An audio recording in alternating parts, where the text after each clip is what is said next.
मेरे प्यारे भाई, ये जिंदगी जो है ना, ये अल्लाह रब्बुल इज्जत की बहुत बड़ी नेमत है। और आपने जो कुछ भी इस जिंदगी में किया है, तमाम चीजों को किरामन कातिबीन ने अपने दफ्तर में लिख लिया है। अब फिर एक दिन ऐसा आएगा जिस दिन ये पूरी जिंदगी फना हो जाएगी। अच्छे कामों पर अच्छा बदला मिलेगा और बुरे कामों की सजा मिलेगी। अगर आपने दुनिया में रहकर सिर्फ टाइम पास किया तो भी आपको कब्र में जाकर के पछताना पड़ेगा। इसलिए हम तमाम लोगों को हुजूर हाफिज मिल्लत अलैहि रहमत व रिजवान के इन अक़वाल पर अमल करते रहना चाहिए। वो फरमाते हैं कि जमीन के ऊपर काम और जमीन के नीचे आराम। मतलब ये है, आप दुनिया में रहकर जितने अच्छे आमाल करते रहेंगे, खब्र में आपको उसी तरह से आराम मिलता रहेगा। एक दूसरी जगह वही हुजूर हाफिज मिल्लत फरमाते हैं कि जिंदगी नाम है काम का और बेकारी मौत है। मतलब आप अपनी जिंदगी में जो काम कर रहे हैं यही असल जिंदगी है,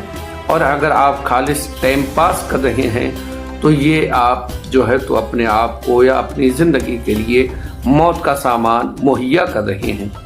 एक तीसरी जगह इरशाद फरमाते हैं, जिसको आपने पिछली वीडियो में सुन लिया है, वो फरमाते हैं मेरे पास हर मुखालिफत का जवाब काम है। एक और जगह इरशाद फरमाते हैं कि काम के आदमी बनो, क्योंकि काम ही से इंसान मुअज़्ज़ज़ बनता है।